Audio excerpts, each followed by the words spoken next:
tumbuh miskin di area proyek perumahan di Brooklyn, New York. Kata tidak lebih sering kudengar dibandingkan ya. Tapi aku tidak pernah membiarkan hal seperti itu menghentikanku membangun perusahaan makanan terbesar kelima di dunia.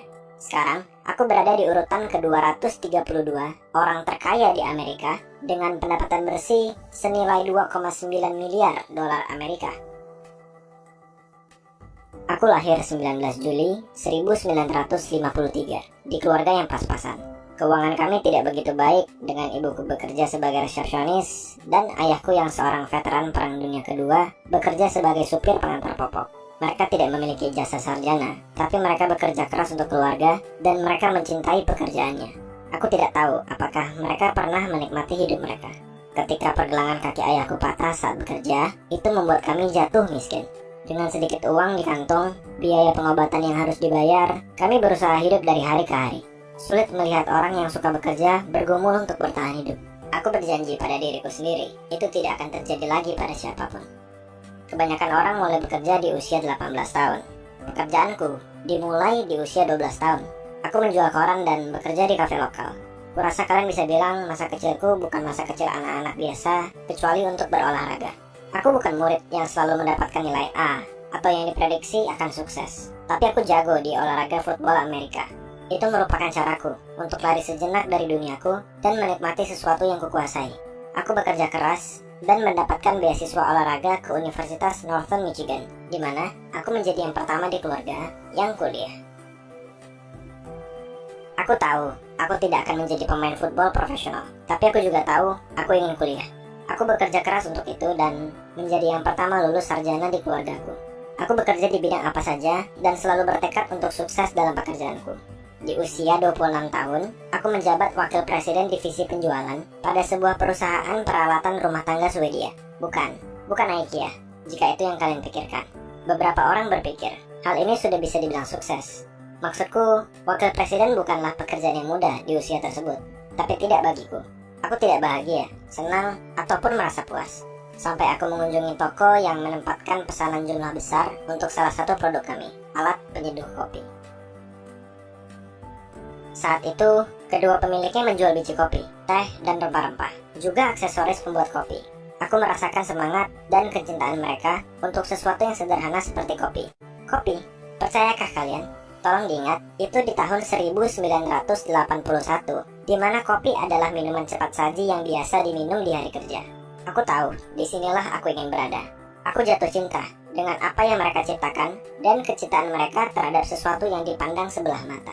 Selama 1 tahun, aku menelepon, bertanya, memohon, dan mengunjungi mereka untuk membiarkanku bergabung dengan tim mereka. Aku pasti benar-benar membuat mereka kesal, karena belakangan di tahun itu, aku menjadi direktur marketing mereka. 1 tahun bekerja, aku melakukan perjalanan bisnis ke Milan. Dan yang kulihat di sana adalah budaya minum kopi yang sangat berbeda dengan Amerika. Orang-orang benar-benar duduk sambil menikmati minuman mereka. Kopi lebih dari sekedar minuman. Itu adalah sebuah jalinan, tempat di mana orang-orang berkumpul, ngobrol, dan menikmati kopi yang diseduh dengan baik. Inilah yang kami butuhkan, pikirku. Itu adalah momen pentingku yang kedua. Aku memberitahu pemilik tentang pandanganku, tapi mereka tetap ingin berada di bisnis yang berjalan saat ini dengan menjual barang jumlah besar, bukan minuman untuk perorangan. Aku tidak bisa menyalahkan mereka.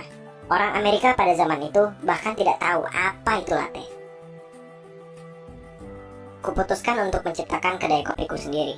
Tantangannya adalah bagaimana mengumpulkan 1,6 juta dolar dalam 1 tahun.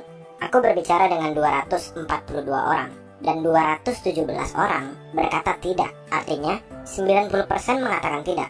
Mereka berkata itu tidak setimpal dengan jumlah uang yang dikeluarkan, bahwa itu tidak akan berhasil dan tidak ada keuntungan berarti dari bisnis seperti itu. Aku tidak akan bohong. Aku sendiri mulai ragu dan mempertanyakan ideku sendiri. Tapi karena tumbuh miskin, yang kucari bukanlah keuntungan atau uang jutaan. Aku ingin mimpiku menjadi kenyataan. Aku tidak mendapatkan 1,6 juta dolar, tapi aku mendapatkan yang kubutuhkan untuk membuka kedai kopi pertamaku, Il Giornale. Aku membuat banyak kesalahan dalam pembukaan kedai yang pertama, tapi aku cepat belajar dan memperbaiki diri sampai kami berhasil mendapatkan $1,5 juta untuk pemasukan per tahun. Aku tinggal selangkah lagi mencapai tujuanku, tapi ada sesuatu yang hilang. Ingat tentang toko yang mati-matian harus kumasuki dan bekerja di sana? Tak lama kemudian, pemiliknya memutuskan untuk menjual bisnis mereka. Aku memiliki hubungan yang mendalam dengan toko tersebut dan tidak bisa melepasnya begitu saja. Jadi, di tahun 1987, aku membeli ke-6 toko mereka seharga 3,8 juta dolar dan menggabungkannya dengan kedaiku saat ini dan menjadi CEO dari Starbucks Coffee. Kalian tidak salah dengar. Starbucks adalah kedai kopi pertama yang kudatangi, bekerja di sana, dan akhirnya membelinya. Walaupun itu bukan Starbucks yang kalian kenal sekarang ini. Bertahun-tahun, aku berhasil mengubahnya menjadi kedai kopi yang kuinginkan. Yang orang-orang katakan bodoh, sebuah ide buruk, tidak mungkin bisa. Sekarang ini, tempat itu lebih dari sekedar menjual minuman kopi spesial, tapi juga merupakan tempat belajar, bertemu teman, dan nyaman didatangi. Saat ini, ada lebih dari 26.736 kedai Starbucks di lebih dari 75 negara, mempekerjakan lebih dari 300.000 orang. Tapi, bukan di situ suksesku berada. Aku merasa sukses pada saat aku bisa memberi kembali kepada para pekerja Starbucks, atau partner aku menyebut mereka, dengan saham, layanan kesehatan gratis, perawatan gigi, rencana pensiun, bantuan adopsi, dan biaya kuliah penuh untuk partner kami. Ayahku meninggal sebelum bisa melihat pencapaianku, tapi kupikir ia pasti akan bangga melihat Starbucks menyediakan pekerja keras, layanan yang tak bisa ia rasakan atau sediakan.